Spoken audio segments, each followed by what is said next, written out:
let me welcome the guys onto the show. Sichofe Philip Achirim. That's right. Go on with it. Sooner. Bro, we went to China to play a friendly. Anasa, my team. Who is Anasa? Anasa, my team. In Saudi.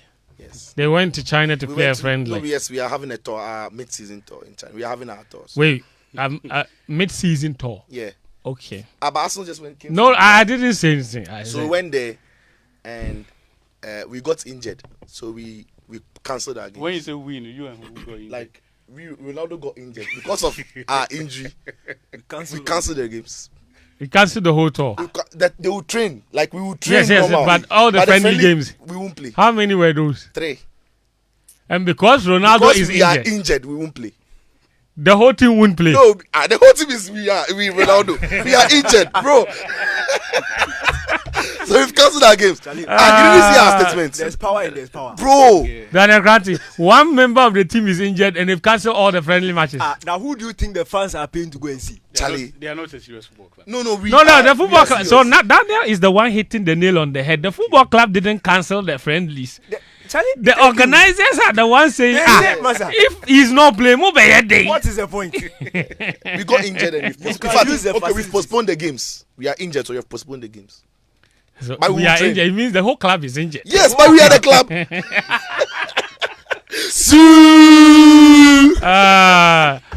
Daddy K, are you alright? I'm very alright. Today, earlier today, I heard an announcement. That's right. I was going there. The dots. I was going there. I've connected the dots. Go on. When one door closes, another one opens. That's right. Jürgen Klopp. Speak to me. We are winning the World Cup. The Black Stars are winning the World Cup. Jürgen Klopp is coming home. Oh my God. What a fit. 15 years experience. Odem. Does he have 15 years? Success at the elite level. Odem. Highest coaching license. Odem. Clear tactics and DNA. Conform to the DFA. DNA. Charlie. Bro, disciplinarian. Charlie. Odem rough. Oh, Charlie. Jürgen Klopp is coming home. Oh God. Oh God. Oh my God. Yeah. So the story Daniel is alluding to is that Jürgen Klopp, in case you haven't heard, has announced that he's leaving Liverpool at the end of this season, and he's leaving with his entire backroom staff. Pep Linders, Matos, all of them are leaving at the end of this season. Klopp spoke to the Liverpool fans and he basically says that he is running out of energy, so he can't do it anymore. 9 years he served the red side of Merseyside, and he's finally going for that much needed sabbatical. I'm sure he will take one once he leaves the job. And now suddenly Julian Nagelsmann is shaking. The Germany coach. Victor Atsu, Tamakloe, how are you doing? I'm well, Charlie, but Keto is a big man. Is he? Yeah, he's a big man, Charlie. What it takes to convince Klopp out of Liverpool to come to Ghana. What are you talking about? Goat football administrator. Stop the jokes. Friends, can you imagine the pre-match technical meeting between Ket, Osekre, Randy Abbey, and then Jürgen Klopp? Like, can you imagine Jürgen Klopp explaining the line breakers and why a certain player from Still Believe or Dreams FC is not better placed to play those passes? And Keto asking the salient questions. Asking about the gegenpress, the counter press. Oh, goodness me. Bro. You know what? The most interesting conversation there would be when maybe Klopp says something that does not work or that will not work. They say, champ, Hanya Liverpool. Anyway, the 5-member committee that the GFA has put together to look for the next Black Stars coach is chaired by the vice president of this association. His name is Mark Ado. There's legal practitioner and law lecturer Isan Kumar. He's also in there. He's vice chairman of the search committee. There's Joseph Kwame Mensah. He's head of coaching education at the GFA. There's Ghana football legend or former Kotoko general manager or 1982 AFCON winner Opokunti. And there's William Caesar Carter, he's chief director at the Ministry of Youth and Sports. These are the people charged to find the next Black Stars coach in just 21 days, in 3 weeks. And the GFA have put together a deliverables for each week. In week 1, they're supposed to commence work, set criteria, and then scorecard validation. In week 2, they're supposed to score and shortlist candidates, and then also conduct interviews.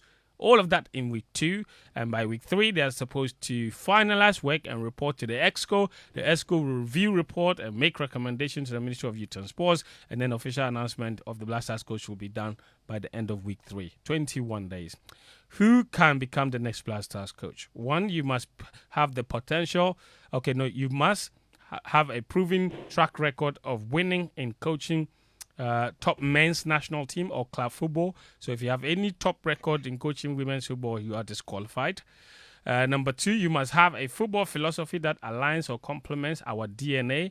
They say they have a book, and your philosophy must comply with what is in their book. 3, you must hold the highest football license in the world with over 15 years coaching experience. So in other words, you must have a UEFA Pro license. So if you have a license A, forget it.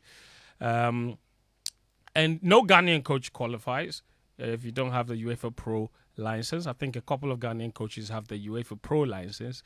CAF doesn't even have its own Pro license program. I think they just started something. So if you're asking for the highest coaching license in the world, it's certainly not a CAF license A. So all of our Ghanaian coaches who have up to CAF license A are disqualified by this criteria, unless you have the Pro license, which is the highest coaching license in the world, and it's done in UEFA. That are the ones who do it. I don't even think CAF has a Pro license program. I know they are trying to introduce one. I stand to be corrected if they have actually introduced it, and how many of our Ghanaian coaches have it. So, do you also have 15 years coaching experience? If you do not, also count yourself out. So that rules out the likes of Julian Nagelsmann, the likes of Thomas Tuchel, the likes of De Zerbi, the Xavi Alonso's. Any exciting young manager in the world interested, you don't qualify. That is what it is. And then there is, you have to be a proving disciplinarian and tactician with leadership skills. These are what you require to become the men's national team coach. We've gone to the AFCON. We've come back another group stage exit, back to back, and it is what it is. All right, State of the Nation. It's here. That's what we're gonna do today on Game Plan. Your thoughts are welcome. 055-1111-1997. 055-1111-1997. And also on Twitter, leave us with a hashtag game plan, and we'll read your messages for you. I'm going to begin with Sichofe Philip Achirim. Muftawu Nabila is also here as well. Gary L. Smith has been preparing his State of the Nation. Daniel has been. Atsu has been. And it's quite a lot. Like I said, start by telling us what you make of everything that has happened, how you think we can move forward, and what you make of the GFA's forward movement plans themselves. Okay, so I'm going to begin with you. Sicho, Yes. you've been reeling, and I've seen your social media commentary. You've not necessarily been surprised about what has happened. So let me know what you make of everything and how you think we can move forward. Fent, I'm disappointed in everything. And I'm not hopeful that we are doing it right with what I've seen. And when we all speak, you realize that we've not spoken yet, but everybody listening should pay attention. When we speak, there are things I'll say that Daniel will rehash and everybody will still say it. Which means that there are some common truths that are so glaring, yet those in power arrogantly don't want to admit it. First of all, everybody knows where we are, so I won't go back to it now. We were in AFCON 2 years ago and this year too. No, that one everybody knows. It's common knowledge. Now, this is where my disappointment comes in. And I'll start from the attempt to move on as if nothing has happened. You see, what has happened to us is a disaster. It's football disaster that we've gone to back-to-back AFCONs and been eliminated in the group stages. And in fact, the AFCON prayer, went only one step from the group stage. So it's not as if we were in the final and we were just in the last 16, we got eliminated. So we've not been doing well. And in an attempt to, fix what we are facing, we've only simply gone on to repeat what we did only 2 years ago that brought us where we are now. Why should I or anybody in this country be confident that the FA's approach in trying to, in a haste, find a replacement for Chris Hughton will work? Are you following? Because when we were here against Comoros, we did the same thing. Put up a committee, find a coach, let's do whatever. We did it. We did all of that, and then we are back here. That tells me that coaching is only a little fraction of our problem. Coaching is only a little fraction of our problem. Now to the main problem. And the main problem was evident, I think, 2 days ago and yesterday. The FA released their roadmap yesterday. When did the ministry apologize, come encourage us? Now, that is the biggest problem. It is the very different pathways of the sports ministry and the FA. If you read the sports ministry's apology and what it did in trying to reassure Ghanaians of their work, they were talking about taking a pause. They appear to say they are taking a pause to have a holistic view of what to do with Ghanaian football. However, the FA, without an apology, which is so arrogant of them, and for me, I'll say it again, the GFA president's posture has looked very arrogant and it's rubbed off the FA. I'm not the one saying it. His posture is demonstrating it. And when he spoke to legends in prior to the World Cup, it was when Joado had said that part-time coach and all of that, he was pointing to his head with his left hand, saying that we think we know everything. I was talking about Joado, a former player. He said, "Be positive. Who has done more? Negative. Who has done more for the country than Kets will ever do? He has done more for the country than Kets will ever do." And he was talking arrogantly about Joado. To Joado's colleagues, massive disregard to all the other legends. In the absence of Joado. In the absence of Joado, massive disregard to all the other legends who were Joado's mates.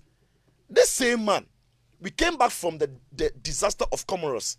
He sat in a radio studio, told us that we didn't have Messi and Ronaldo, and if we have Messi and Ronaldo, we should show him where they are. He will call them to the Black Stars. That is arrogance.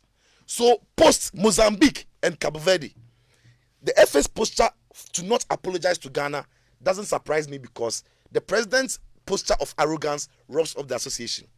Now, back to the point. The FA, without apology, have released a statement saying that they are looking for a new coach with a roadmap that will last for only 3 weeks. My first ask is, what is the rush? Why do we desperately need to firm up on a coach after 3 weeks, after this disaster?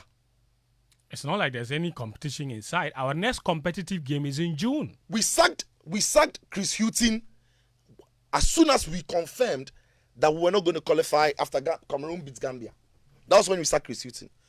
Again, do we have all the technical reports and every report that after a tournament you need to put together to actually understand why we failed to qualify from the group? That aside, now the ministry, as I said, have said that they want to have a holistic view of where we have to go and everything. Yet, the ministry on the FA's 5-man short list, after saying they want to take a pause, after appearing to have said they want to take a pause and look at the cracks of the matter, have their director as part of the FA's 5-man list to find us a coach after 3 weeks of this disaster. I'm saying that the problem we have was clear in yesterday, where the sector minister and the sector ministry posture is saying one thing and the FA's posture is saying another thing. If these two bodies are not on the same page, we are going nowhere. No, you're about what I talk. Yeah. Absolutely. Then the FA says they have a criteria for who the next coach should be. So I look through the criteria. Boy, do you have it? Give it to me. Give it to me one by one. Point one. Champ, let me read it to you. Criteria number 1. The GFA say the next coach must be a proven winner in coaching top men's national team or club football. Top men's. Okay. Top men's. Okay. All right. Proven winner Proving winner. in top men's. It means that if the So you person, can't do average men. No. if the person Top hasn't men. yes, if the person hasn't played in elite competitions, You are disqualified. is disqualified. Elite competitions, as we know, AFCON, Yes. World Cup, Euros, Yes. Asian Cup, Champions League. Champions League, Premier League. Copa America, EPL, Bundesliga. Yes. Ghana Saudi Pro Premier League. League no dey inside. Saudi Pro League. Saudi Pro League. Saudi Pro League. Saudi top competition. Saudi Pro League. Serie A. So that is what we are saying. That is who we are going for. Are you saying GPL is not part? No, don't get me angry. Sorry. Point number 2. Criteria number 2. Must have a football philosophy that aligns or complements our DNA. Thank you very much for the assistance. We have a so-called DNA that is unknown to the public. We have a so-called DNA that was launched by the FA a couple of months ago ahead of an election that nobody knows. And I even doubt that the 5-member committee, apart from maybe Professor Minta, the rest know what that DNA entails. Boga, when are they starting work? Today. They're starting work today. Immediately. Immediately. Yes. Correct. Now, you are telling me that they will finish that DNA document and search for the coach when they are searching for the coach today. It's not realistic to me. Your views are welcome, but me, it is not realistic because it's unknown. That DNA is unknown. Now, It's just the paper. The coaches, is the paper being implemented? bro, So on what basis are you asking them to have a philosophy that aligns with your DNA when your DNA hasn't been tested? it hasn't even been rolled out at any level, bro. Number 3. No, Okay. there. And then you are saying that the coach who will come for the job his philosophy has to be aligned with your philosophy is not known. How do I know if my principles, my philosophy is aligned to your so-called DNA? How do I apply for your job? You are not Spain, you are not Germany, you are not Brazil. That's globally, everybody has an idea of what their DNA is and their style is. That they can say that I think that if you give Pep Guardiola Spain, he can coach the Spanish national team. That I think if you give Jurgen Klopp German, obviously they're from those schools. But you can look at the job that the body of work that they've done and then link it to certain national teams. Which coach in this world's body of work can you link to our DNA? Not 1, not 2. Why? Because you don't know what the DNA is. And the 5-member committee, apart from maybe Professor Minta, the rest would not know what the DNA is. Yeah. And looking for a coach is a technical job, not a legal matter, an experienced footballer matter. It's a technical job. Apart from Professor Minta, on that 5-man list, I'm not sure who else on. And see, they are great men in their respective fields. True. And they've achieved so much. But you see, we've gone around making these same mistakes. You have a legal department as an FA.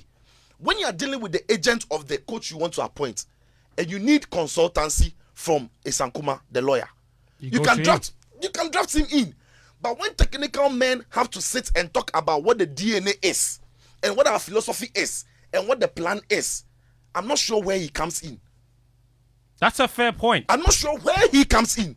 And I'm not sure where many of the others come in. I mean, the director of the Ministry of Youth and Sports, he should only come in when they are discussing contracts. After the interview is done and everything. He's there for money. Number 3. Number 3. The money is It's a different it's a different conversation from the hiring process. No, from the hiring I said process, you uninterrupted. must have a I budget. don't understand why you are talking. Number 3. Chicho, let's go on. I will come to you. No. When I come to you, you can make your point.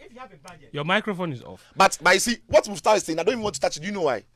If you have a budget and you tell any technical group that are looking for a coach that this is our budget, they don't need you to be in their meetings. If you tell me to look for a coach, your budget is 10 Ghana cedis. Why do I need to sit in my meeting to decide which coach can take 10 Ghana cedis? Can you answer that? Why do you need to say You that? don't need to. I can answer that if you turn on the microphone. It's on now. Okay. So they can hear you. So, if the coach says that I have 10,000 Ghana, I will take 100,000 Ghana cedis. Yes. Then the chief director can sit down and tell you we have 80,000. But he's No, but saying I know that. I've just said. Hold on. Are you saying that having discussed with we will now go back to the chief director to tell us how much they have, then we'll come back to you? No. No, If you're out of what I if you're said, out no, of their budget, you don't qualify. So initially, when you have the chief director in there, he comes in with the money. No. So everything You have it wrong. What I'm You have saying it is wrong. Fentuo. it's not wrong. What he's Fentuo. saying is that what Sicho is saying is the ministry must have a budget End of for story. the coach. Yes. How much they can pay. Yes. And that information can be given to the technical team interviewing him. Yes. So, and I'm saying that when it gets to the money issue, Yes. if the coach is mentioning a figure that is outside of the budget, Yes. they can say, this is our budget we've been given. And you can't- don't need, and hold can on. that budget be reviewed? Muftawu, okay, Fentuo, let me answer him. Can't you review that budget? So, and I'm saying, you're not listening Let me to kill me. this one. Let me But, kill this but, one. it's clearly even, a no, but point. Sicho is even saying that. That is another conversation that can be had. No, Muftawu. After all the... Okay. Muftawu, Okay. it's neither here nor You can there. even move beyond that. Muftawu. The chief director also comes with a certain managerial skill. Boga. He can look at you and say, looking at Fentuo, he has a certain managerial skill that we will need. And you no credit. Because it's not true. this no man- credit. This is Relax. a this is a Relax. coach. This is a coach. This is a coach. Then you can go and bring a headmaster of Fentuo. GHS. You hire- What you are you saying? You hire can go and bring a people- headmaster of you a hire GHS. people- Okay, no, Muftawu. Just No. hold your thoughts. I want once the show is done. See, Uninterrupted. Yes. Fent, the director of the ministry. If the ministry tells them that our budget is 10K, right, and you bring a coach who is within the range, all you do next is to negotiate it because he's in the range. If he's in the range and it's ranging between 50K and 100K, and that's the money you have, the rest is negotiations. Yeah. If the person is coming to mention 500K, the person is out. So you don't need the director to be the director. Is he a technical person? We've done this over and over again. You are telling me that he will be there to tell you who a good manager is. If the technical people don't know who a good manager is, then Ghana, we are not good enough for football. Then they themselves should not even be there. If the technical people can't tell who the person, the coach in front of them, if the person has good managerial skills or not, then the technical people themselves, they are not good enough. That one we won't even miss words. But what kind of managerial skill point do three. you even need What that point four? technical men can't tell? Because there's That's man, only a chief yeah, director that the can only you see, there's management, the human resource. It's collective work. Everyone shares ideas. So why do you necessarily think that because he's Fent, point 4 or something. Yes, point four. Point 4. You must have proven. Muftawu, when is your time? Then you tell us that Uninterrupted. the people who are there, no. When you shut down another opinion as if it is We are shutting it down because it's not your turn to talk. We've agreed that we are doing uninterrupted. Yet you are interrupting. We established the ground rules when he started. Uninterrupted. You are the only one who interrupted Sucho with So what we'll he shut said. you down if you see. keep interrupting. So Stop when your talking time and let Fentuo comes, continue. you will speak. There's no time. There's no time. Boss. We've wasted 5 minutes back and forth on this matter. Let me say So Muftawu relax. You will knows get that I your know go time. take. If he to make no take my man, I don't go take your own. It doesn't. It's neither here nor there. Move on. It's really that simple. It's You neither don't have here nor to there. agree. What You don't you're have to saying- agree. And what No, you're saying is neither yes. here nor there. Make no shake. Point something. Point Right, BB. point four. Point Point four. You have to have proven track record in Great. team reconstruction, Yeah. organization, and development of young talent. Fantastic. And you see, this one is so sweet. You see, you are going to hire a coach. When you the FA, your body of work and the framework available for the next coach is non-existent. You don't have a competent under 20 that you can tell a manager coming through that when you come, the day is tired, Amate is going, Pate is injured. However, when you look at our under 20, we guarantee you we've created a framework that helps you to be able to reconstruct our team. You the FA, you've not worked hard enough to create that platform. What makes you think that you are going to interview a coach and tell the coach come and reconstruct your team? With what? And since when did that become a head coach's job? Since, bro, you can't think point back. something. Points. The last point for BB. Okay, so here's the last one for you. You must be a proven disciplinarian, tactician, and have leadership skills. How does the director determine who a tactician is? How does the lawyer determine who a tactician? And you see, we've done this over and over and over again, and we are where we are. There isn't any reasonable solution to fixing our football until you touch on the grassroots. Now let me make it simple, and I'll wrap it, and I'm done. Yes, please finish. Fence, when we talk about football, I agree the state shouldn't interfere. People are saying the state should interfere and the FA ban them. No, I don't like that. I don't know. But the states have got the capacity right, to take control of how football starts in this country, at the grassroots, at the developmental stage, it's got to be the massive priority and concern of the state. Are you following me? Yes. It's got to be that. So the state needs to come out with its plan. And I like the way the ministry said they paused and everything, but still ended up giving the amount to the GFA to find a coach. To have a policy, working body policy, that is able to draw athletes from the school system with the right ages, that develops they're watching them or then go senior high school. Yep. Yeah. As some of them then go to their check your recent under 20 and under 17. Which senior high schools they go? Hard to tell. Thank you. So the state need to come in. The ministry need working policy that develops the youth. But you see, the youth won't develop themselves by creating that platform. Human beings who we call coaches will do that. And because we don't have proper youth coaches, by the time our talents who are better than a lot of players across the world gets to 2019, no must say, because they couldn't get the proper training. That is not the job of the FA. That is the job of the states. If the states have policies that for anybody to be considered as a football club, they need to have a proper working academy with these criteria, it becomes binding on everybody who wants to form a football club. Because for someone to set up a school, you have to be accredited. Bro, so you understand? So why do we have football clubs that can purchase footballs and boots? So the FA need to promise them with footballs and boots to steal their votes or buy their votes. What kind of system do you want to run? So the states need to come up with systems that controls who is able to touch a talent and develop it. And the states as well would need to be a massive part of it. When they become pros and the foundation has been set, then at that point, it is the FA. When they've become pros, it is the FA. But you see... But at youth level, at the grassroots developmental level, the state has to have a massive interest. I'm telling you that last year, when the UK Parliament passed some bill to invest over 200 million into women's football, into girls, you know, women's girls, baby girls, baby girls, and girls football, yes, girls, 200 million pounds. They were not stupid. That is the UK government. It was the responsibility of them to develop these talents at that level. When they get to the Man United and Liverpool ladies, and that one is the responsibility of the clubs through the FA, who have set certain criteria. That means that you are either a club or you are not. Yeah. Why is that in Ghana? Obiasori also wate club onibo. Obiasori also wate. So you see, that is the genesis of the problem. The irresponsibility of the state to do its job and when to hand over the finished or the emerging product to the FA. The FA is developing kits when they don't have the capacity, and the ministry is folding the arm only to pump money into Black Stars. You can't get results like that. So for you, in the reboot has to start with massive state interest at grassroots level. That is a point very well made. The ministers are listening. Potential ministers are listening. And that is a point very well noted. I'm going to go to Muftawu now because I don't want to kill his fire. He was itching to speak. Hold on. He was itching to speak. Go around the table. Go around the table. Go around the table. People go around the table. Muftawu was itching to speak. Go around the table. Muftawu was itching to speak, so I don't want the fire to die.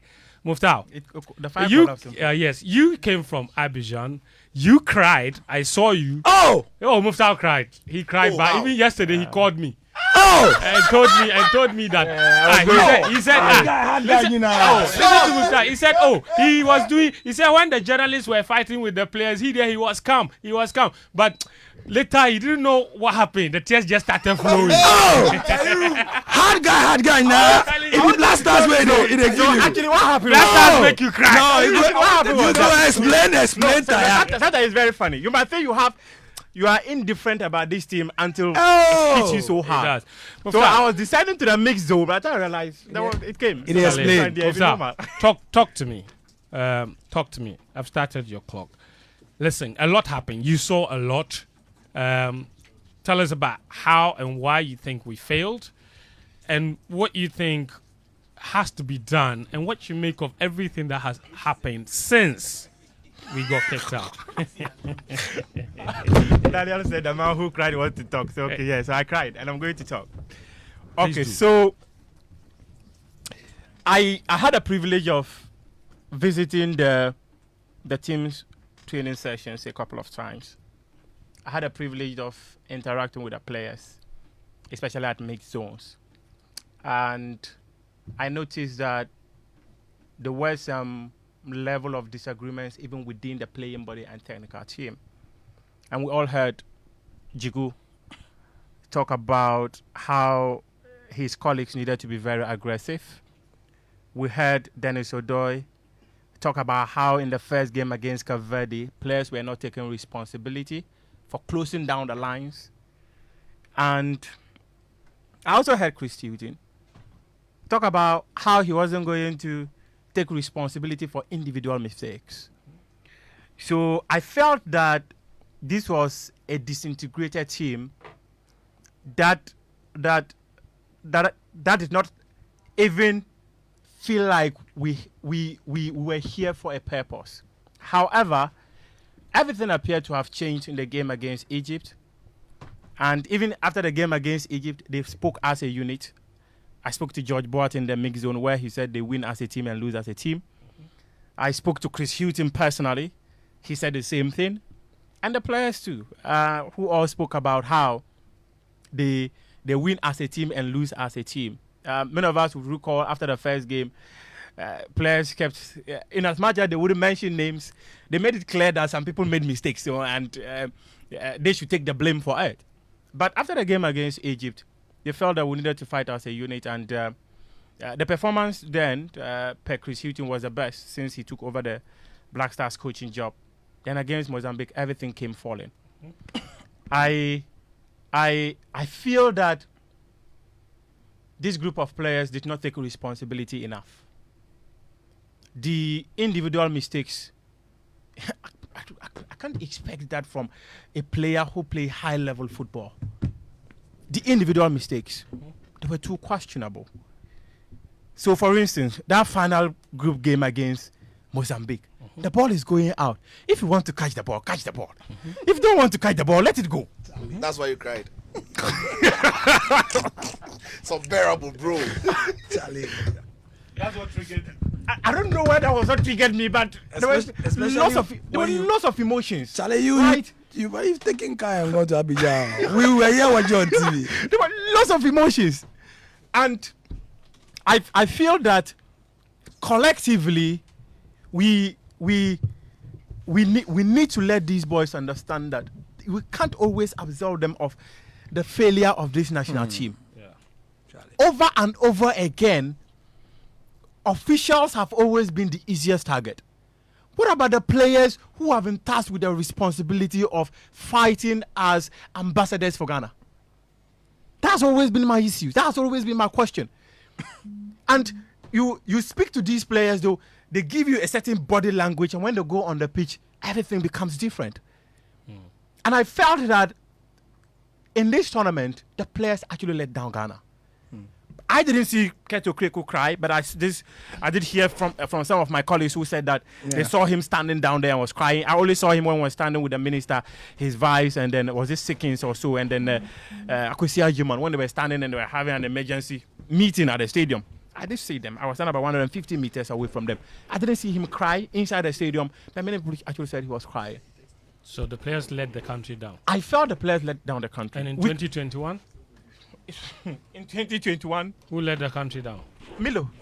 And in 2019, round of 16, who led the country down? In 2019, round of 16, I actually felt that we had a very horrible preparation for 2019. So who led the country down? Okay, so let me talk about 2021 first. Where the players... No, don't backtrack. Hold on. No, I'm building a point. In 2021, the team had only 2 training sessions together. If you haven't heard this, just ask anyone. I have because heard. Of it's COVID. In the report. Because of COVID. They had when only you 2 say it training like that, sessions. No, when you say it like that, it is not the full story. They had 2 training sessions with the full complement of the team, but they had been training the whole time. But that's what I said together. But the others who were training, we're not training together. We're not training alone. I'm saying when you say it like that, okay, so it's okay, without the the whole content. complement. The whole complement Yes. had only 2 or 3 But there training were sessions. 28 players. So if one player has COVID and you are training, I can't see how It's that's not, an it was not. excuse. It was not one player who had COVID. Massa. There were many players. They were not. He So was- we can look at we what's can look his at name? poor You said preparations. uninterrupted, my friend. Chere had COVID. Okay. No, for a couple of days. You don't need You to are mention the one- names. Fine. You don't need to it's, mention it's names. COVID. No. COVID is not. No, you don't need to mention names. Stay disciplined. You said So uninterrupted. just so Fine. in 2021 we can say the preparations for the tournament. In fact, the coach himself, preparations for the tournament was not good enough. Why can't So you we answer failed. a simple question? Hold on. Who is to Hold blame on. in I'm blaming. 2021? You said No, uninterrupted. and I'm But saying, what's your I am problem? saying, the failure has always been a collective failure. But We this one you can't- said we- they let the players let the country down. That's what I'm I saying. want But- to but- know but who who let chose the the play? country down in 2020. You see, I was building a point by those questions, Okay. trying to see where you are laying the blame per each tournament. And I've never blamed any single person for any failure when we go for any Fair tournament. enough. So back to your issue of the players letting us down this time. And I mentioned I made that clear. I said Yes. individual mistakes let down the team. That's fair. That was at the Yeah, tournament. no, that's fair. And then I've always said, when it comes to the officials of the Ghana Football Association, we can look at their long-term plan. What is that long-term plan that they have had that we all need to follow through and say that this is the blueprint the GFA has given to us? And they told us that when we go for AFCON, we want to get to this stage. When we go here, we're going to do this stage. If we fail, then we review it. We can go to the FA for that.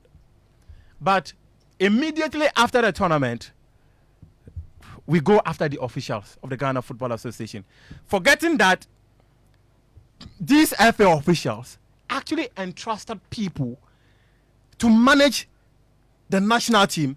The national team, which was headed by a technical man called Chris Houghton, also trusted players to do the job on the pitch, and they all failed. So it's a chain of failure. So that chain of failure must be looking as a collective failure. But for instance, like I mentioned on Twitter the last time, people have been insulting me till date. The buck stops with the officials.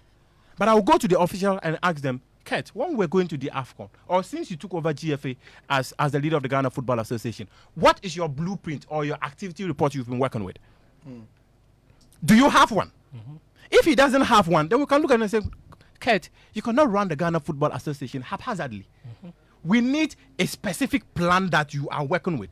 Just as we saw from the Kwesi Nyantakyi administration of 2005, 2006, where Neil Armstrong Motagbe was the consultant who drafted their strategic and business development plan. Ben Kofi did one, which was reviewed by the administration. They said the 2010 World Cup, they wanted to get to the next stage of the tournament, which was the round of 16. In fact, they made it to the quarterfinal. That is a blueprint they followed. They said they wanted to win the AFCON 2015. In fact, they couldn't win it, but they made it to the final. So we're going to win the World Cup and we're going to this AFCON to win. Or you have not been listening. Okay, so I can pull out Kwesi Nyantakyi's administration document. Where is Keto Kreku's document? Word of mouth. No. Yeah, But but true. no, But we true. need to be fair. And we need to be fair to Yes, this. because no. Let's also be fair to them. No. I have heard. No, didn't No, they have have I one been- after the election? No. Hold on. No, Muftawu. I have heard what they wanted to do, and they've had discussions about putting together a strategic plan as to how to run the association. I don't know whether if they are done with it or it is After in every place full right first now. step. You see, you mentioned. I don't think I have been unfair. You mentioned the fact that the blueprint on the Nyantakyi document had their targets for each Yeah, tournament. and they were reviewed. And you say every you year. don't. Yes, and you say you don't know if this FA has one. Yes. Exactly. What I'm saying And is then that because they discussed it, I don't know if it's ready or whether, it's whether not. it's there. Yeah. And now I'm telling you Yes. that the place that contains their targets for the tournament Is is the word of mouth. And you say I've been unfair. I should be fair to the people. I've been fair. No. But Wait. it's through word of mouth So- we know what no. they intend to So achieve in listen, every no. tournament. So relax, Fentuo, relax. Either that or So they are far, dishonest. since we haven't seen the document, we cannot say they do not have it. They can have so it. that's what I'm they saying. can have it, and it is in their cupboard they are working with. And he has communicated the true or false. Yeah, because you've not seen this word of mouth. So let me just wrap up. Yes. So I think, like Sicho was saying, post AFCON 2023, we have failed. You have a meeting at the stadium right away. The next moment, you're firing a coach. Oh. You couldn't have waited for the coach to come back to the country and give you his report, explain why we failed. Then you decide that, oh, Chris, you didn't do us a good job, so go. Right? By that time, you have a report that he has submitted to you. You fired him now. Can you go to Chris and ask him to send you his technical report after the AFCON? Or else we won't pay the rest of your money. Yeah, it's possible. No, you can't. You fired a man. He's gone. Can you now ask him to bring you a technical report of why we failed? So I actually think from that angle, we should have been a bit patient. Everyone, like the 2021 AFCON failure when we came back. In fact, it's exactly a year ago when the Ministry of Youth and Sport were chasing the Ghana Football Association to sack, 2 years ago, to sack Milovan Riva. But Milovan Riva was supposed to submit his report the following Monday. He submitted the report before he was fired.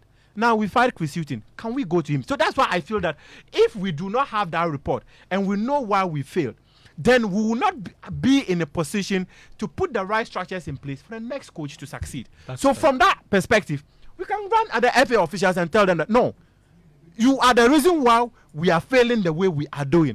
Other than that, when we just fail and we run after the officials, I feel it's quite unfair. Let's look at the issues collectively and tell them that it's a collective failure. No problem. The buck stops with the president. Take the part of the blame. The players will take some. The coach will take some. Okay. So you had 15 minutes to speak.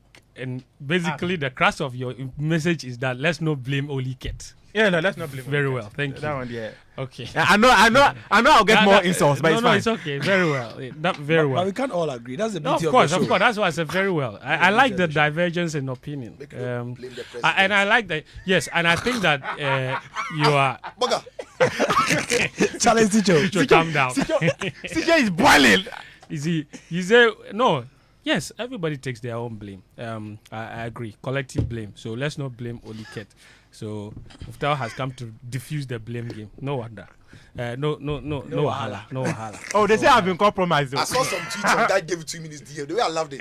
The one I gave to comment. Hey, Charlie. The guy is sort out, man. Yeah, somebody sent him some DM. The guy did not make me laugh. He called him foolish journalist. It does not make me In laugh. fact, that was there was another one. There was another one that was I didn't because that one it was too bad. I didn't screenshot that one. But this one was quite funny. It's bad. Take some make I take laugh. People insult us all the time. Oh yeah. Oh yeah, we get that. Oh, they say I've been compromised. I've been what? I was chasing FIFA money. Yesterday, All of a sudden, do you know that things are collected because of I said Abedi has dressed. Gary, I saw the straw comments, bro. Huh. They say it's bad. They say I have my head so far up Abedi's backside that I'm using a straw. I'm using a straw to suck. Oh no! Come on! Come on! It takes straw to inside. And have you guys noticed that every time the Blasters fail, journalists will collect some? We'll collect some. That's why they put vex for them. Without they cry before You're part of the problem. Oh yeah, we are always part of the problem. No, that was the why. That cry there, it just came. Okay. I didn't know how it Daniel or Victor. Victor Atsu Tamakloe. Then I'll save Daniel and Gary for last. Last killers. Atsu. Quite a lot has happened. Muftawu just gave us what he thinks about the whole blame game thing. He says he thinks the players let us down. That's a very good point. Individual mistakes. I mean, sure, the players can be let off the hook. I absolutely agree on that point. He didn't touch on the whole Mr. Cesar Cartes thing any longer. I was expecting him to go there, but if you wanted me to touch on it, please. It's I would have okay. touched on You it. finish your point. It's fine. Atsu, I don't know where you want to take it from, but yeah, you have the floor. I'm still waiting for someone to tell me that this is a bad joke. Like, it was a joke. Which one? Like, everything that has happened since Chris Hughton's side. Guy figures say the dream Like way. the Just wake up. statements that came from the FA, Yeah. and everything else that they have not done. Right? I'm still waiting for someone to tell me that, Charlie, forget this might be bad joke. So we move on to the actual reality of what is happening, and then we speak to them, because I can't believe it, right? And I'll start with Ace Ankoma. What did Ace Ankoma hear from the Ghana Football Association before subscribing to this? I'm curious, right? Because we're all wondering what they may have sold to him for him to agree to be part of this, because he must have seen a certain value in the vision or whatever it is that they sold to him. I can't see it. And I would like to know. No, that's why he's saying. Like, I would like to know That what value. it is he heard, he saw, that makes him feel Charlie, this is it be vibe, make we do them. I would like to know because up until now, we all respect Isankuma very much, and his public commentary, his public conduct has suggested that he is someone who cannot align with people of a certain behavior, right? Performance levels of a certain kind. If they do not align with his principles, Isankuma will not ball with you. Settings. So I'm curious to know what it is that I don't want to think that all of us were wrong, right? In the respect we accord him and the excellent legal career that he has had. Maybe he saw it as a call to serve. No offense. People like him will not just get up to come and do a job that they know is a lost cause, right? He will not waste his time if he thinks he cannot be of any good value. He cannot influence things in the direction that we all want. So I'm curious to know what exactly it is that was said to him. Okay. Maybe Isankuma doesn't know the people. Maybe he doesn't know the Ghana Football Association. Maybe he doesn't know Kete Kroku. And I'll take it upon myself to Tell him exactly some the of people. the things, yes. Because the Isankuma I know will not ball with people who will send their thugs to go and attack journalists who criticize them. Right? The Isankuma I know, he will not associate with violence. He will not. But we've been in this country where the personal bodyguard of the FA president went and heckled, almost strangled a Ghanaian journalist. And if that wasn't on video, there is one that was on video during this AFCON. The one that his did bodyguard. hold on. Aziz is Musa, not let his me bodyguard. Aziz you're is not his not- bodyguard. I'm coming. Not Aziz. Atsu has something mixed up, so let me So just you- correct it. He's referring to what happened to our good friend and colleague Seidu.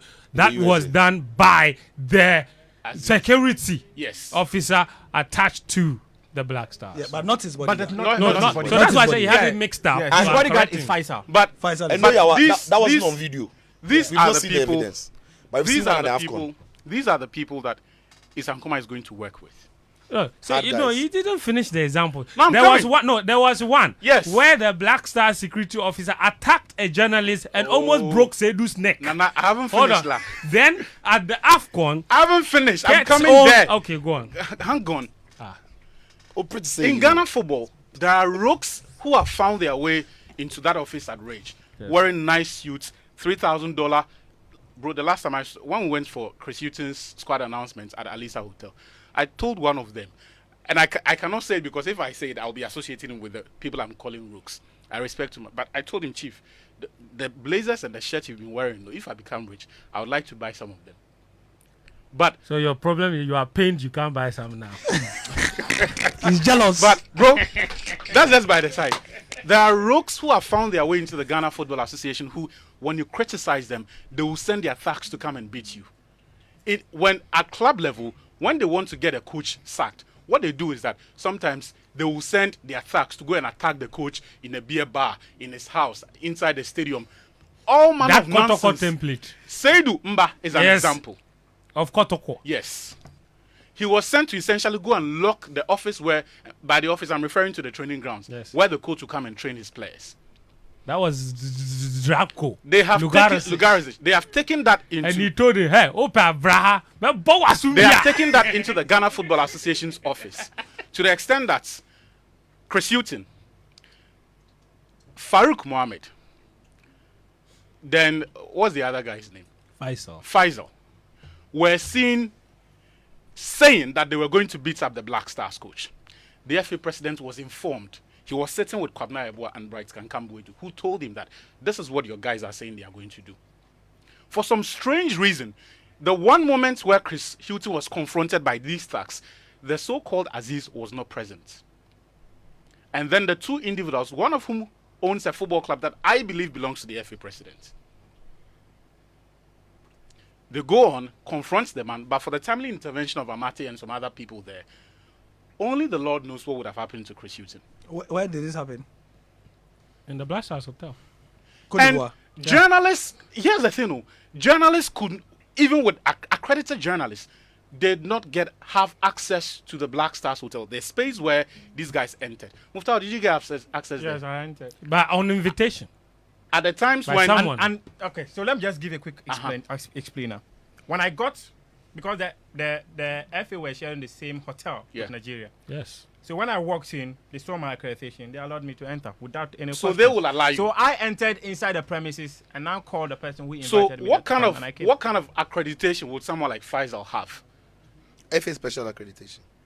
Why would the FA give Faisal? Bodyguard. So these are the kind of people they ball with, right? These are the kind of people they ball with. And so if Isankuma is not aware today, we're telling him that maybe you need to rethink this decision.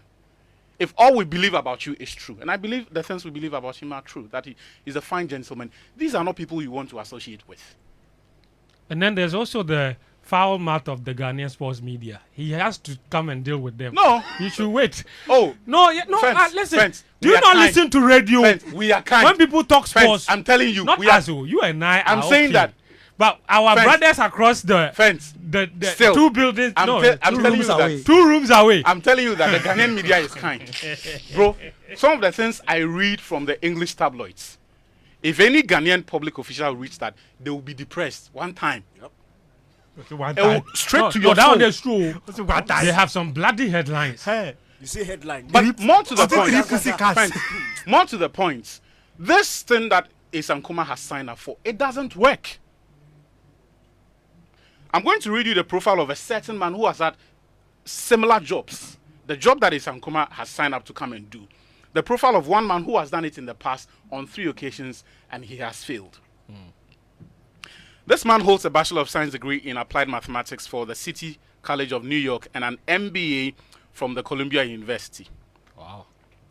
He, prior to the merger with, okay, so I would have to perhaps go back a bit. And then he was the vice president at the Endeavour Mining Corporation, a mid-tier West Africa focused gold mining entity. He was also the CEO of, he's also the CEO, of course, I don't know if he's given up that rule, of West Blue Consulting. I'm sure Gary by now has an idea who I'm talking about. Following the acquisition of Customs World, which was a subsidiary of Port Customs and Free Zones Corporation in Dubai. He also has, at the time that he got the first gig, had 18 years of progressive experience as a global business executive in the mining, information technology, and manufacturing industries. If you, Bottom line, he's a big man. he's a big man. I'm talking here. That's it. I'm talking here about Mercado. The vice president. The very moment he started, I knew he was the one. I'm talking here about Mercado. The one who went thought and brought us Milo. Yes. He thought for only 72 hours, please. But in the last 5 years, he chaired the National Team Remuneration Committee. It was an unmitigated disaster. He chaired the committee that appointed Milo. It was an unmitigated disaster. Ghana's worst appearance at the AFCON. He chaired the committee at the AFCON, Black Stars Management Committee. It was an unmitigated disaster. So, I am still at a loss as to why Isankuma has agreed to be part of a model that has been a failure from, under the same regime, 5 different occasions. But why is it that this is even happening in the first place? That at this point, we can have the Ghana Football Association deciding that, oh, for them they don't care about what the Algerian, the Tunisian federations, what the Egyptian Federation did in 2019 did, which was to accept responsibility, apologize, and walk away. Because they know that as far as standards are concerned in sports administration in Ghana, what really is the example for them to look up to? What really is the example for Ketekureku and his guys to look up to and say, okay, given how these guys are running sports administration in this country, we have to match up. And for that person who's excelling to call Ketekureku and his lot to order. Pay attention to Sicho mentioned the dissonance between the sports ministry statement and then the GFA statement. Ministry says we are going to have a stakeholder engagement. GFA says, come on, forget it. We don't even care about your stakeholder engagement. We are going ahead with our own plan. So they've already gone ahead, spoken to Isankuma, added JK Minta and all of these people. They formed it. Which takes me to the next point of they are able to do this because the government itself has not shown itself to be competent in sports administration.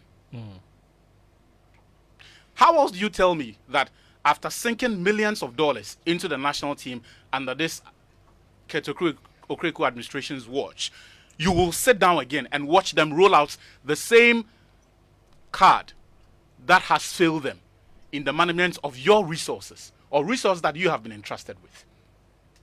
But I'm not surprised because even before the Okreko administration, successive governments have shown that they don't get it when it comes to the management of the Black Stars. And I'll point to one area where I think that there needs to be a cultural change in terms of how the squad itself is managed. That's your last point.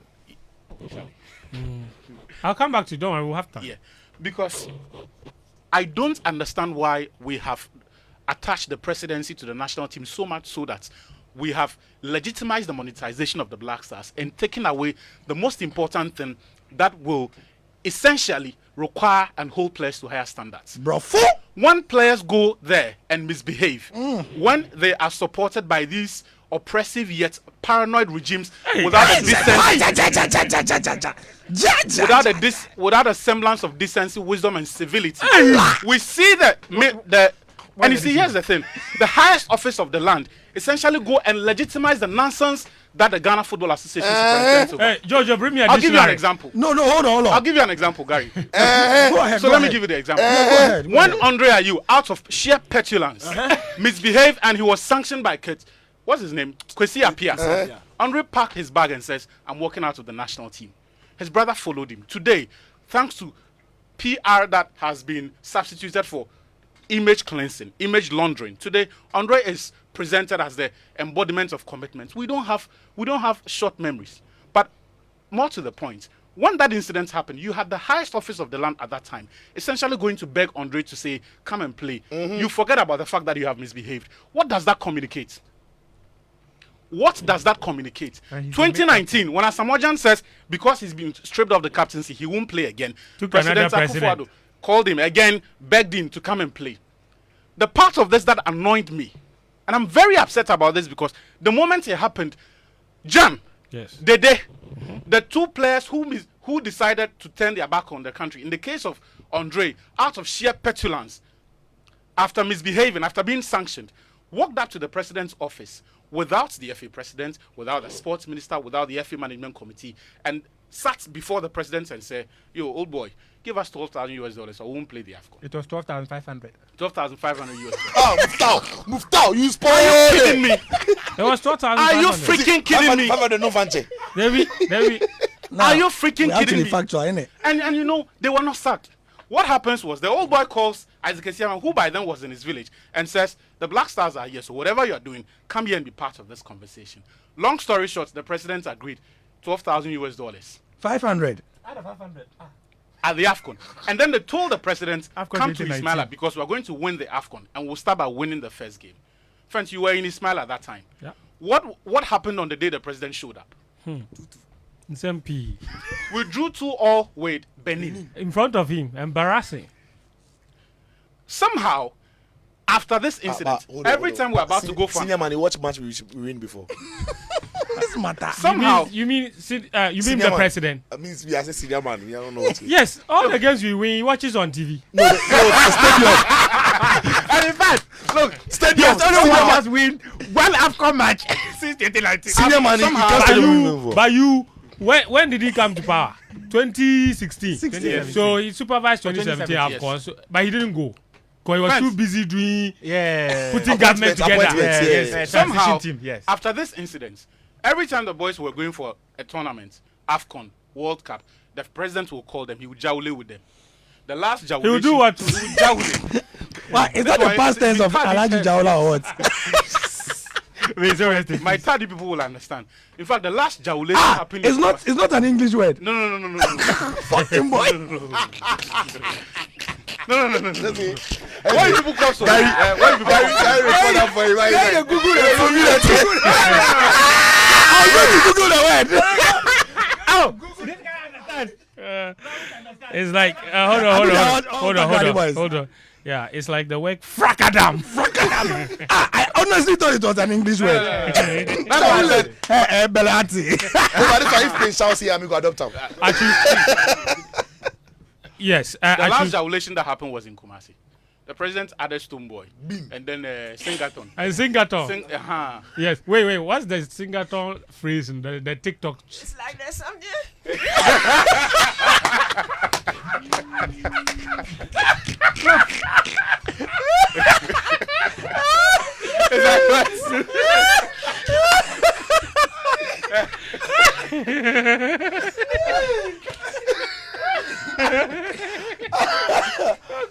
Bro, Oh my goodness. let me just wrap up in 30 seconds, right? Yes. Since that incident, what I think should have happened was that presidents should not legitimize the conduct of players refusing or turning their back to their country, whatever the reasons are. Whatever it is, if they will not listen to their coach and the handlers of the national team, go, don't come. Don't come. The sort of interventions I want to see from government is that you set and find a way to connect the infrastructure that you have rolled out to football development in this country. They have spent tons of millions of dollars or whatever it is into these astroturfs and the youth resource centers that they have built. But ask yourself, who can access these facilities? And when, by some stroke of luck, you get someone to pay for these kids to go and play, who is there to teach these kids? So the level of involvement that I want to see from the president and the sports ministry is not to write these statements of apology, or when someone misbehaves, you go there and say that, oh, go and beg the person to come and play.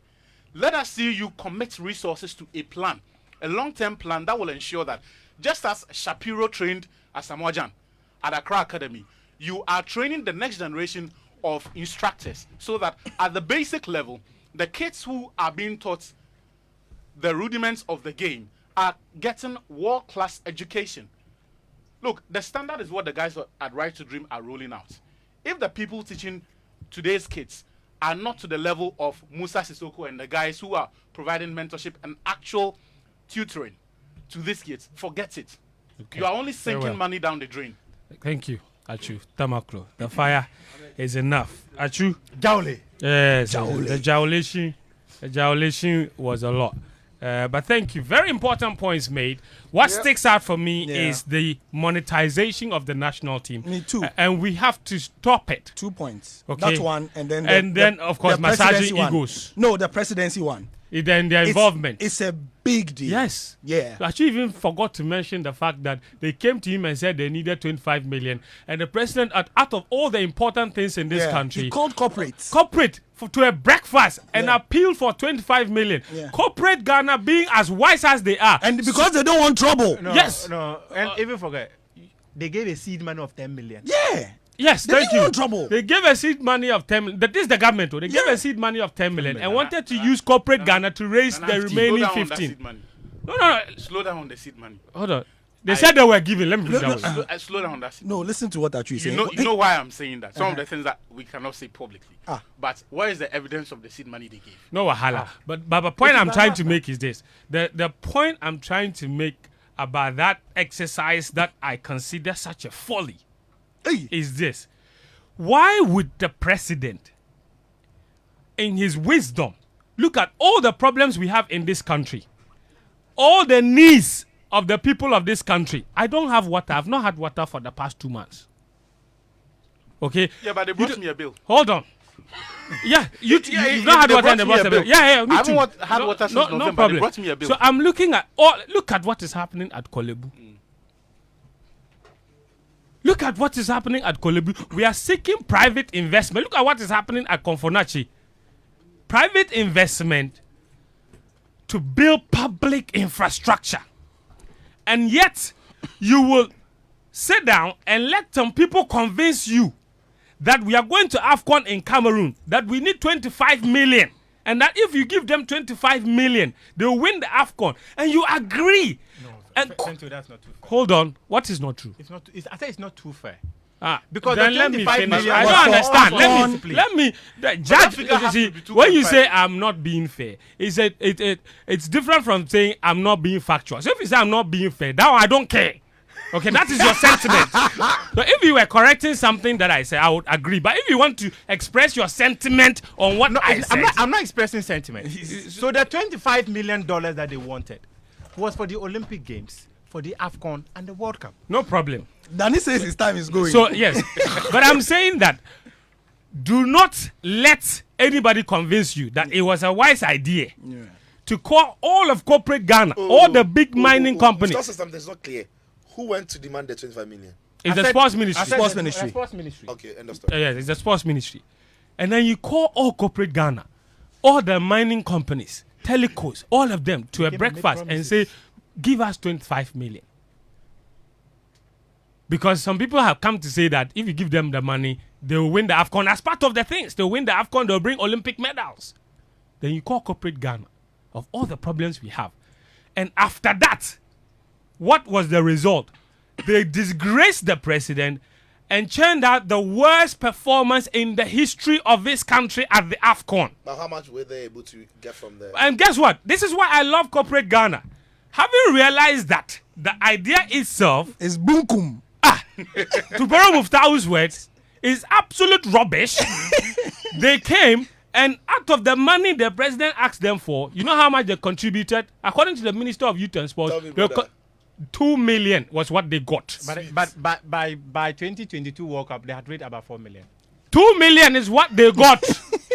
You can Out do of your the correct. 25 million. 2 million. It's in the document. that The a minister seed- went seed to. man- The I can do minister. my correction later. The minister went to the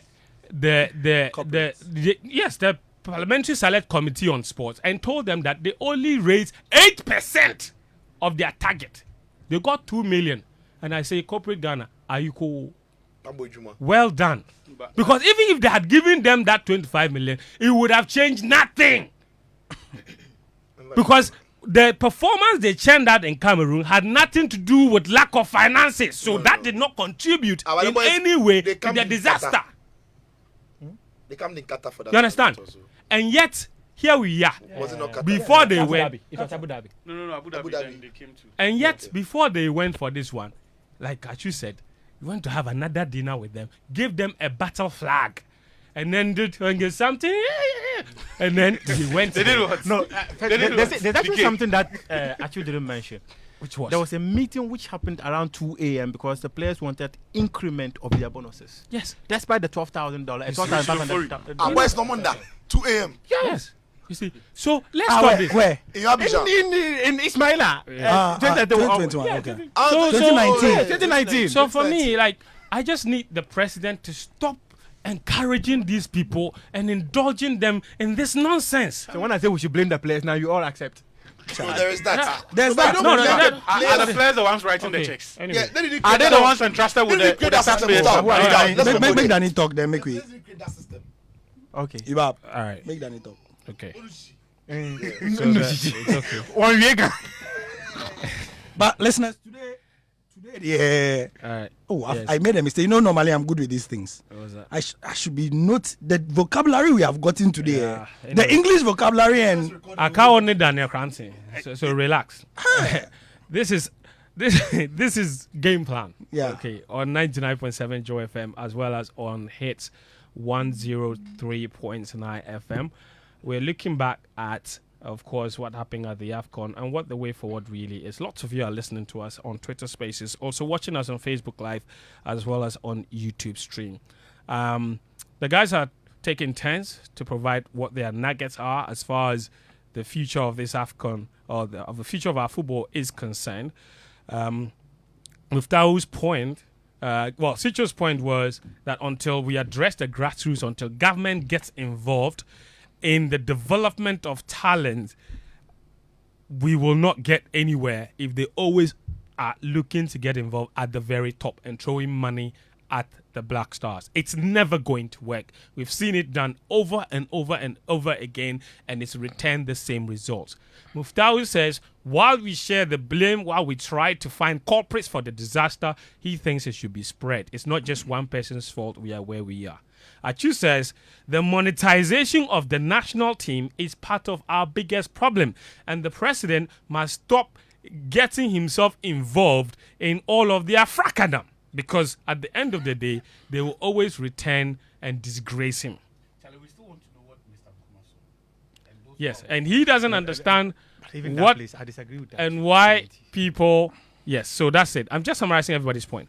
Now, of course, we'll take a really short break. When we come back, Gary L. Smith and Daniel Koranteng haven't spoken yet, and I'm quite sure you can't wait to hear what they have to say. Then there is me. You don't have opinion.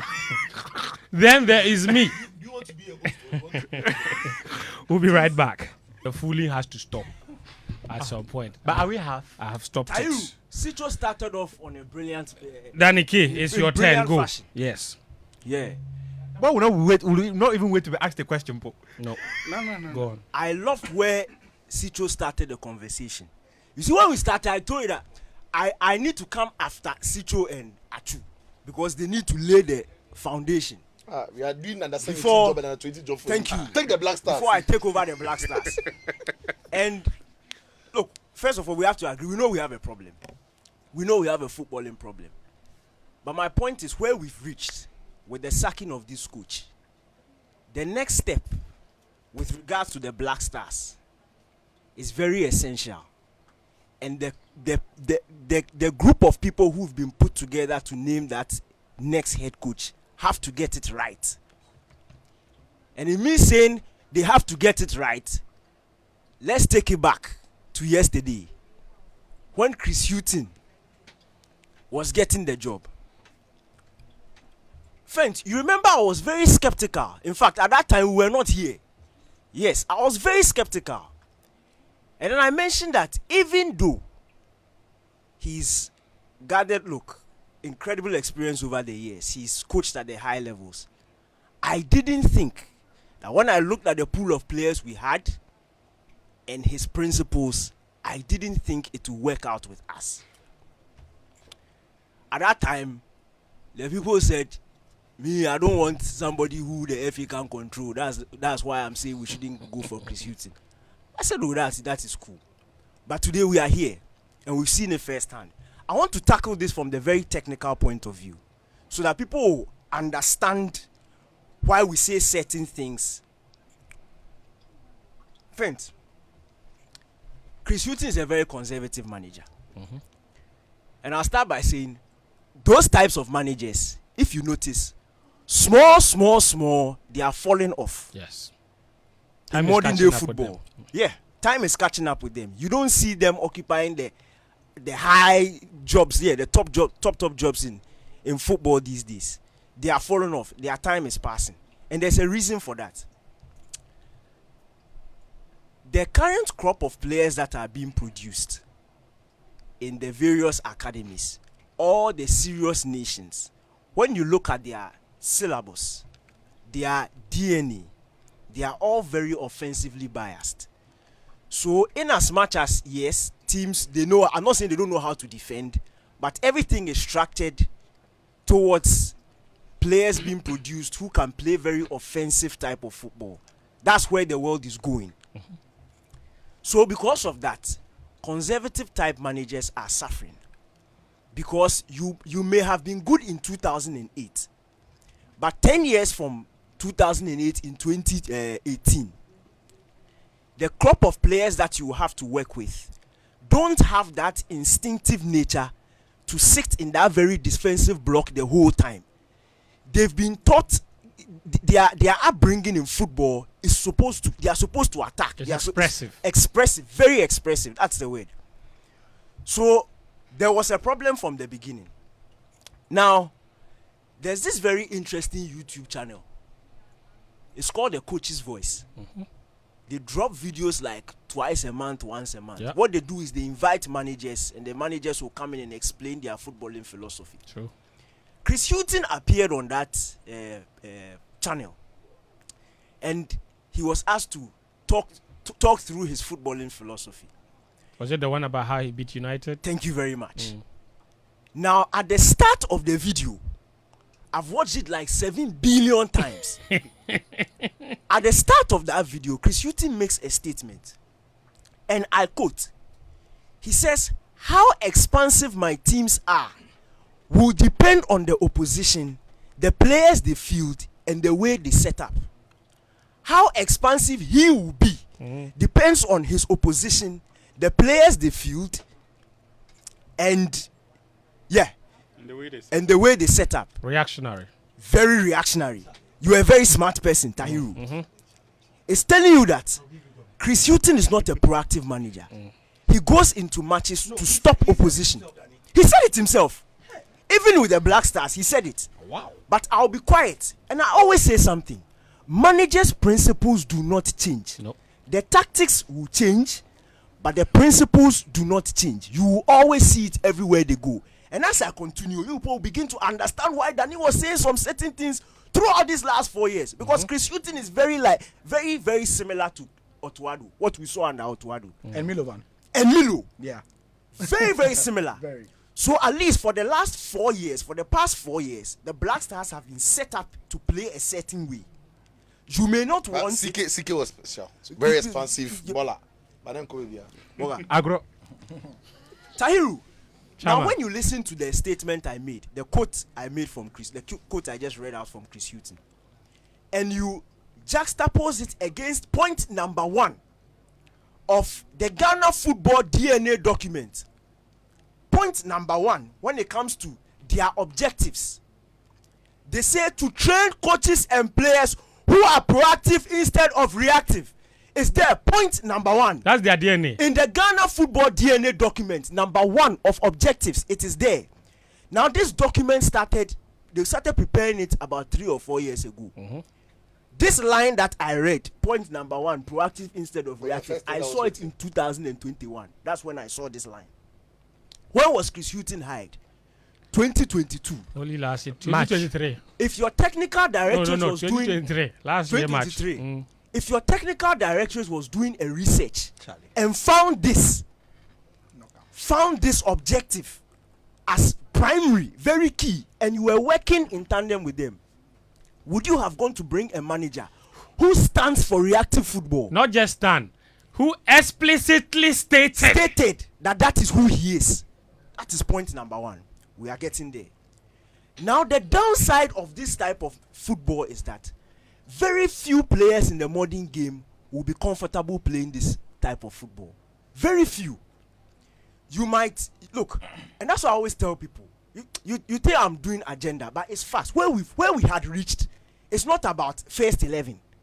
It's not about naming the most exciting first 11. The point is the principles and the instructions will not change.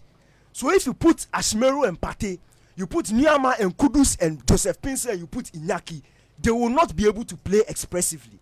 They will be counterproductive because of the instructions that have been given them. So in my opinion, I prefer that once you've made a mistake, in my opinion, and you've brought a manager like Chris Hughton, allow him to play the players who are suited to that style. So that it may not be exciting, but they can thrive and hopefully they can get the results. It is like giving Diego Simeone 10,000 attacking players and expecting him to open up and play expansive football. He won't do it. Yes. It is like telling Pep Guardiola to walk into the current Crystal Palace team and automatically start playing his principles. He will have to sack about half the team, including Jordan Ayew, before he can play. That is right. Thank you, Daniki. Thank you. We are getting somewhere. Now, even more interesting, the DNA document for the GFE states the first point number 1 again, for the attributes or the strengths of a typical Ghanaian player, it lists expressiveness. Right. When you look at our current pool of players, and this is a point I made back in 2022, when you look at the current pool of players we have for the Black Stars, majority of them are very expressive by nature. Yeah. So then I said we needed a manager who could match their expressiveness, a manager who thinks alongside those lines, or if you bring in somebody who is conservative, you are sidelining a chunk of them who will not be useful under that manager. Right. And that is where we found ourselves. So if you, the GFA, have started a research that states that, one, you want a proactive man, you want your players and coaches to be trained in a proactive manner.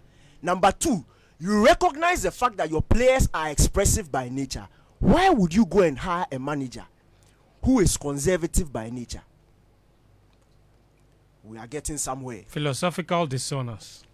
Now, Tahiru, when you take administrators, you want to hire a manager in 2024, modern day football.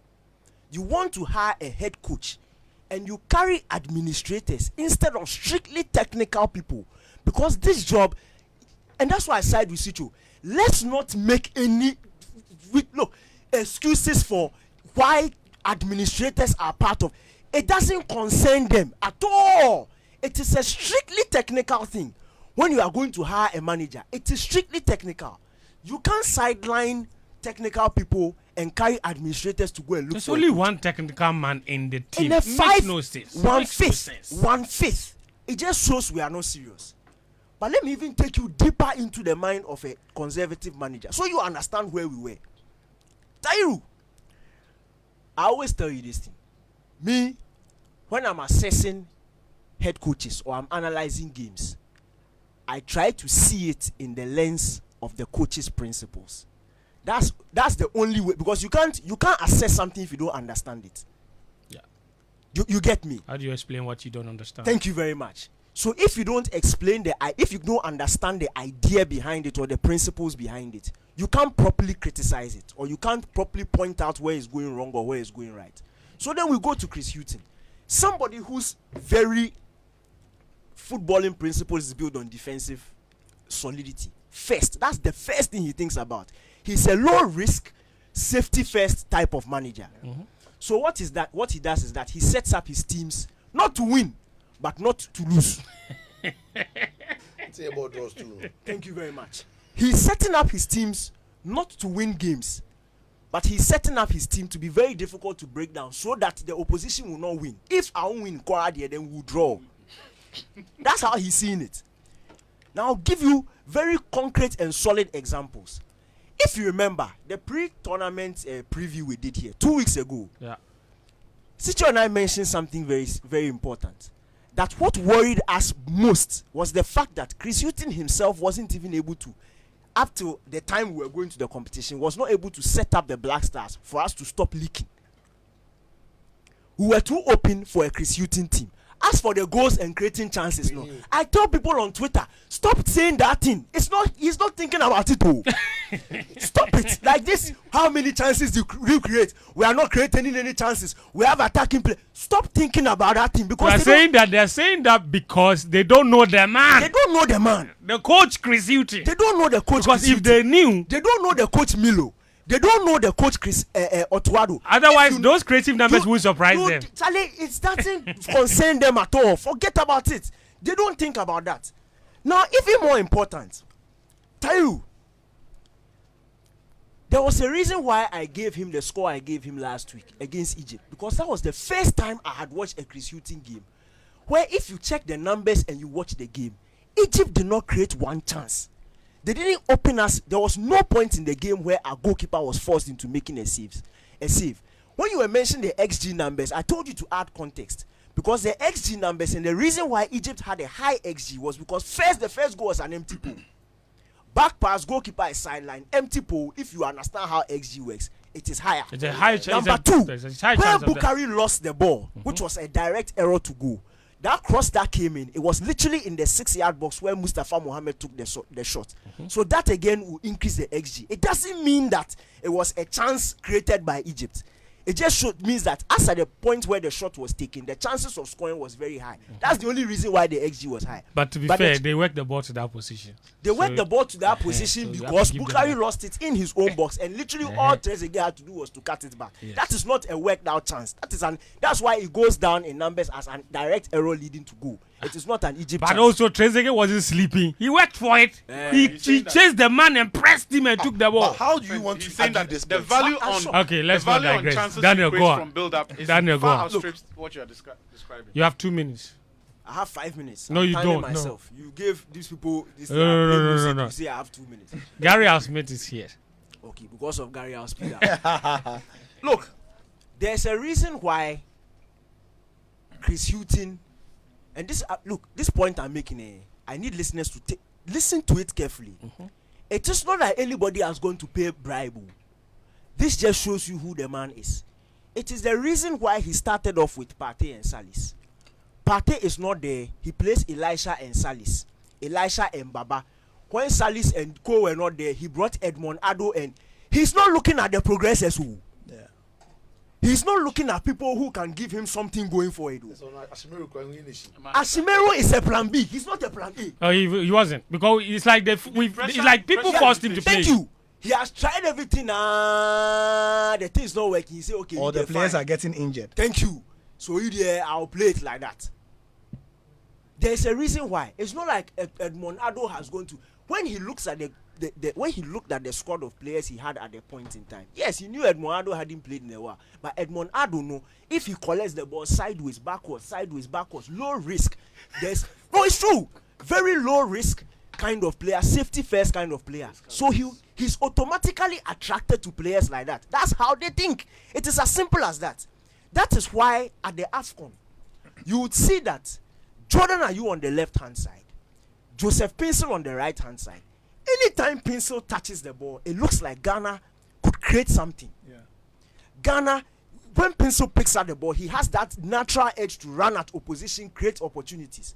When Jordan gets the ball, Osusu, touch me, far, back. The coach will clap.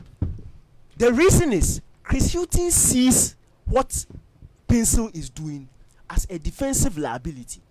As a risk. As a risk. Because if you try and dribble two players, there's a chance that you will lose possession and they'll come at me. But if Jordan is turning, and he wins foul, I still have the ball. It is, you see, and time is going. So it is still 1-1. So if he continues turning, we'll be there, then it's over, and we've got a draw.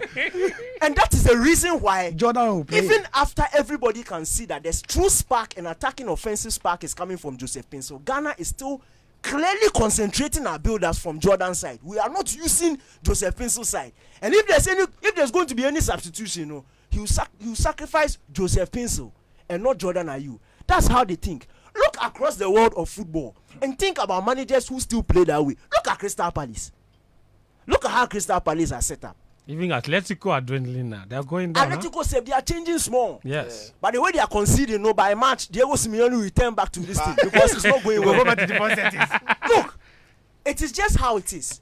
And let me just give you this very important statistic to show you that this is not about Jordan. It is not about lack of offensive productivity. It is Chris Hutton. It's about conservative managers. It's about Milo. It's about how they see football. Chris Hutton in 17-18, after he brought Brighton back to the Premier League, and he finished 15th. I love this. And they said that they praised him because he had done a good job. Anthony Knockout was the one who was playing on the right-hand side. Solly March was the one who was playing on the left-hand side. Knockout, 33 appearances, the whole season, 3 goals, 1 assist. Solly March, 36 appearances, the whole season, 1 goal, 1 assist. But These are the wingers. These are the wingers, but check their defensive stats. Tackles, 35. Interceptions, 52. Total blocks, 106. I'm telling you the truth. Oh, I know. Then you go to Nottingham Forest. The last full season he did with them before they sacked him the following season. Yes. His wingers were Sammy Amiobi on the left-hand side. Yep. Guess what? Anthony Knockout on the right-hand side. Again. He will bring him back. Sammy Amiobi, the whole season, 3 goals, 2 assists. In 34 appearances. Anthony Knockout, 36 appearances, 2 goals, 2 assists. Allah. Tackles, 54. This is a winger. Total interceptions, A modern winger. 63. The numbers are sky up for the defensive stats. And I'm telling you that this is a trend. If your man gets Anthony, No cut. You go spoil them. I'm telling you that this is a trend, and this is the point I'm trying to make. When you find that your majority of your pool of players are expressive and you are serious, and I've mentioned the points in the DNA and the research that has started even before the head coach was hired, it should tell you that, look, in as much as we should do what Sitcho is asking us to do, we should do what Atsu is asking us to do. This is my appeal. We have a young group of relatively young pool of players who are naturally very expressive. With this, every moment and every time that we make the wrong decision for a manager, we are wasting their talent. A whole generation. Because they can't be involved. They will be substandard in a system like this. Let us make the right decision and get somebody who is forward thinking. Look, look at Senegal. Senegal, when they started their restructuring from the down there, and Aliou Cisse got the job. It wasn't like automatically the talent from the youth started feeding the. They made the right decision at the top. Then they start fixing the down, so that in 9 years' time, like today, when Ghana Gay is done, Lamin Kamara will come in. Pap Matassa will come in. That's the thing. But we have a group of players who we can win with now, who can actually take us to far in competitions. And it is very essential that we find the right manager. And in finding the right manager, you need a technical group of people that will do that. Last one about Kudus. Look, you don't get talent like that in Charlie. It's generational. Tahiru, what we can do for him, what we, the country, can do for him.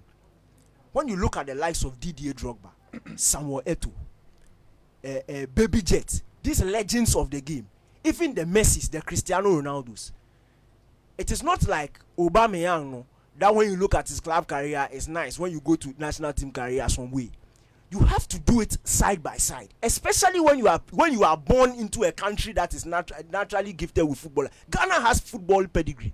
So if Kudus reaches the age of 32 and they are judging him, nobody will care if he has won 5 Champions Leagues and he has gone out group stages in Ghana every time. Oh. Like Mo Salah. Yeah, he will not reach that level that he could be able to reach. Yes.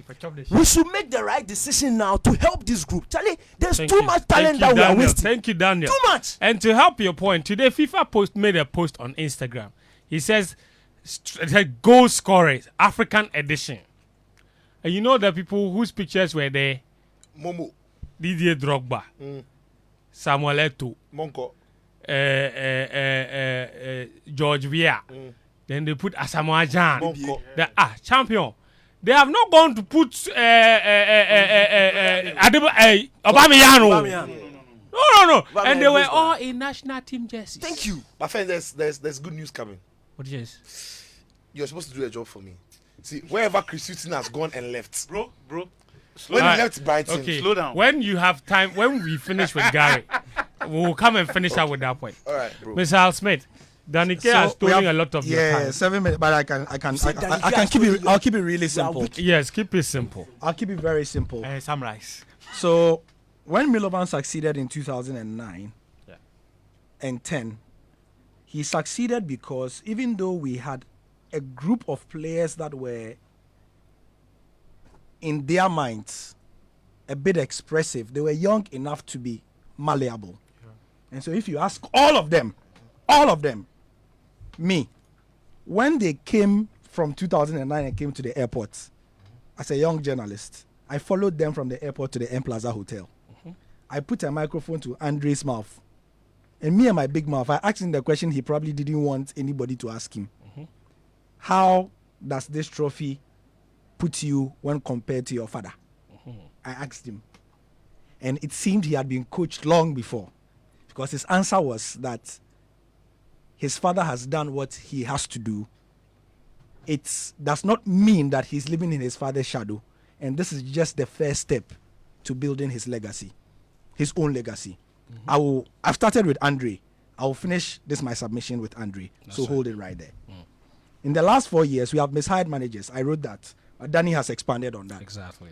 And I'll sum up by saying that except CK Akono, we have mishired managers because the kind of players we have had no business taking instructions from those coaches. That's right. Because they were not those kinds of coaches. In Great fact, minds think alike. if you watch the under-17s, and as bad as they were, The coaches we have had at under 17s for the last 10 years have all been expressive, from Parkway Sife being all of them. Yep. Then we bring them up and then we give them Black Stars coaches who shackle them. We shouldn't expect them to have succeeded. Indeed, if we are going to make the same mistake again, then unfortunately, the Black Stars is going to fail before anything else starts. Which brings me to the committee, the 5-member committee, with the greatest of respect to the GFA. It is too soon, and that committee, each member of that committee, if they don't want to stain their hard-won reputations, should not accept. I'm glad to tell you that I've been told that the names you saw there are all nominations. The GFA thing didn't tell us. Can you imagine that? I'm telling you, Ghana, today, that they are all nominations. The people were told, and they had not all accepted. They've been bounced. And that one, it happens all the time. So we know. You understand? But their names were put there. I know lawyer will do that thing. Lawyer will. So You are saying that lawyer will pull out. Oh, So you know. I'm saying, For I know me. I know lawyer will pull out. so you may start hearing that some of the names there, They should come and save Ghana. They shouldn't pull out. you understand, because they had not agreed. Of course, if you ask me to come and do something, I at the very least, I'll consult at home. You understand? Yes. If they say I shouldn't even do our it, coaches, some of our coaches Right. were hired without telling them. do you get it? So lawyer, after consultation, the things he will find out. He will find out. No? He will pull He out. will call me to write his reject letter of. so let me Don't let me just interrupt him. so cut if- it, cut it. Now, another point so that after that, I want to say that no matter what happens with the selection of this coach, I want Ghanaians to understand one thing. You know, there's all the talk about the FA but you can have a bad FA and you can have a great national team. Yeah. Case in point, Argentina. Argentina winning everything now in the last 4 years. They have arguably the most rotten FA in the history of rotten FAs. Yeah. But you see, they have found a way to make the senior national team work, and that's all that matters. We can do it here. So if we can hire a coach, you see, this is my appeal to Team Kett. On this Black Stars thing, taking your time to get a good coach who will make the team work is to your advantage. Because you see, that good coach will paper over all your cracks. Oh, yes. So please, if the people start resigning, issue a statement to say that you have rethought the decision. Have a caretaker manager. That is why I want them to have a caretaker manager for now. You're saying they should stop the search. Stop the search. It's too early. Stop that committee thing. The 3 weeks, as Fentuo said at the top of the show, our next competitive game is in when? June. Bro, We want to go and play a friendly match. what are you rushing for? And then, lastly, Messi. because we want players who will take us into the next group. Yesterday, I was privileged enough to have a good conversation with some people that, you know, that said that, you know, I've been punching and stuff. And I told them, so I will say, my good friend, Andre Ayew, you have served Ghana well. Your love for Ghana cannot be doubted. Indeed, you have gone ahead to become the top appearance maker in the history of the AFCON. That is not a stat to be poo-pooed. You understand? You have been there and done that. Andre, your legacy with every match you play for the Black Stars is being tainted. Because you see, sometimes in life, it is not what you want, but it is the winds that will determine where you go. Sure. That is why in international football, you see all the time.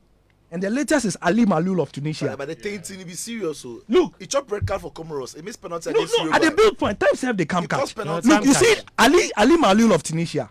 There's nothing he has not done for Tunisia. He's a left back. He has scored 90 goals. Listen to what I'm saying. Unbelievable for Ali and Tunisia. And even more assists. He has resigned. He has left because the winds of change. Sometimes you just have to leave. My plea to Andre Ayew is that he has to start thinking. Nobody is sacking him. But for the good of the legacy he has built, the winds are changing, and I would beg that he will start thinking of a glorious exit from the Black Stars. God bless our homeland Ghana. Charlie, Thank for you, go- Gary for Osman. Morocco Thank you, go read for Sicho. then. Thank you, Daniel. the Thank you, Christian thing, you Atsu. no talk. Thank you. Thank you all. Oh. That's our show for want to go to today. Morocco. My name, of course, is Fentuo, Tahiru Fentuo. The show will be available as a podcast on YouTube on the Joy News channel as well. Before we go, very happy birthday to Irene Wood Amisa of Car Bank PLC. May God be good to you and enjoy his blessings. Much love from your friends and colleagues at Car Bank. We're back again next Friday. This conversation will continue on the internet and all around the world. The most important thing is we want the best for Ghana football. God bless us all. We'll see you again.